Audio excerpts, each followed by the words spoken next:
Good to see you. Iga, welcome back to Melbourne. Perhaps to begin with, just tell us how the last few days of preparation have gone.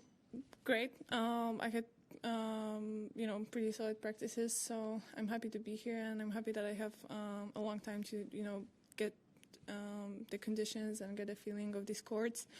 But I also enjoyed my time off, so yeah, it's a good combination. Great. Let's go to questions in English. How's the shoulder feeling? One more time. Sorry, how's the injury feeling? It's good. It's good. So don't worry about it. There's nothing bad going on. Matt. Sorry. Matt Futterman of the New York Times. What was your sort of immediate reaction when you saw the draw and you saw your opponent? I didn't really see the draw. I only know who I played in first round, so I'm coming back to the system I had during whole season 2022. So I can't really say anything for sure. We played on US Open, and you saw how intense that match was and how tough. So it's not going to be easy. But on the other hand, any match on a Grand Slam is always kind of more intense and more stressful than on other tournaments. So I'll be ready for it. But it's nice also that we played not so long ago, so I can take a lot from that match, and now I know how her ball feels on the racket. So we'll see. But she has the same, so we'll see. Catherine. I saw you got the chance to have a hit with Ash Barty earlier today at Kids Day, which is really cool. Obviously this isn't going to happen anytime soon, but is there a part of you that longs to be able to play her at her peak, for the two of you at both your peaks at the same time, to be able to play? Well, for sure. When she retired, I felt like she still have the best tennis out there. So yeah, I was pretty sad that I'm not going to be able to compete against her and maybe win. But on the other hand, she gave me a lot in terms of my motivation and my kind of willingness to practice even more and to get my tennis more, to have more variety on court. Because when I played against her, I felt like she just she has all these different game styles and slice, and even in her book she says that she has like 5 types of slice. I don't know how that's possible. I still haven't figured out only one type, but yeah, I have like huge respect for Ash, and she gave me a huge motivation at the beginning of last season to get even better. So I'm kind of grateful for that. Do you ever think about where you would be now if Ash hadn't retired? Well, I don't know. Honestly, I don't think about things like that, because there are so many different scenarios that can happen in life, and many things could happen and I wouldn't be here. On the other hand, maybe I would get through them and be here and still be at the same place. So I don't know. Can you talk about the challenges the Australian Open presents a player, and how do you feel it in terms of similarities to the US Open, which you won? What are the differences to the US Open? Well, for sure, the timing, and that this is the first Grand Slam of the season, which makes it a little bit easier in terms of, like physicality, because we should be more fresh, and we should be, I always felt like I'm more ready for these longer matches, and I can really push myself even harder. But on the other hand, the conditions are sometimes tough. Actually, I was lucky that for these previous years, I didn't play in, like 37 degrees. I always miss that. So I don't know if I'm gonna get a chance to play this year in that kind of heat. We'll see. But yeah, US Open is tough because it's September. So I feel like we are all pretty tired, and the conditions are different as well, because is it dry or humid? I don't remember. But it's just different, the hard courts are faster, so yeah. But for me, the timing is the most important thing, I would say. Courtney?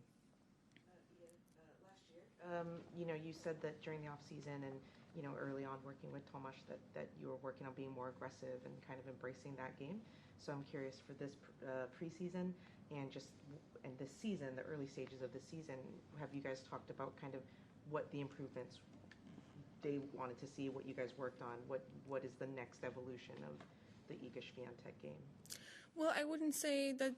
I would say like the differences are gonna be smaller, and I think it's normal because when you get to the point where your ball is pretty fast, it's not like you can make it even faster because you're gonna kind of lose control, and there are kind of limits in terms of that. So and I also think that the greatest players that are consistent throughout their whole careers. It's not like, I don't think Novak, changed a lot in his game since a few years ago. So I think it matters to kind of be able to just be consistent with the best game you have. And sometimes actually I feel like I tend to give even too much in terms of maybe the speed. So for me, it's all about, staying kind of solid and actually like not change a lot, because it worked. So why would I change a lot? Matt. Last year you also talked about trying to be kinder to yourself. I'm curious if you had any goals for this year along those same lines, just not so much physical about your game, but in terms of your mental approach to it. Well, I'm always gonna have this part of me that is, a perfectionist. So when I'm not feeling comfortable on court, it's kind of hard to not be harsh. But on the other hand, the most important thing is kind of to find this balance that, on court for sure I want to get better and better, but off the court, the things that happen on the practice day don't have to influence, my whole day and my whole mood. So I think this is the thing that I've been working on, and it's just for sure getting better. But yeah, I mean, we care so much and we give ourselves to, this sport that is sometimes tough to find this balance, but I'm getting better at it for sure. Courtney? Iga obviously read the Players Tribune piece, and I'm curious on the topic of introverts and introversion.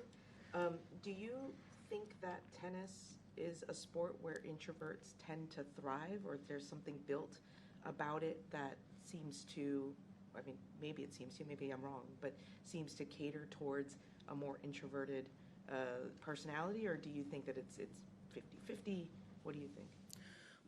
Well, it's hard for me to judge, honestly, because I never really analyzed, other personalities of other people, and sometimes, people we are on court, we are kind of different than off court, so it's not that easy to see that, but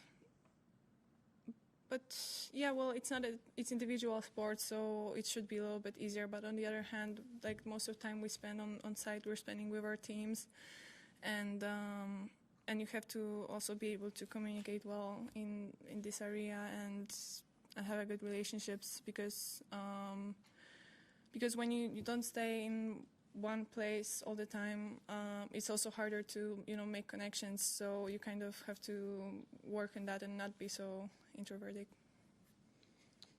Okay. Yeah, last question in English.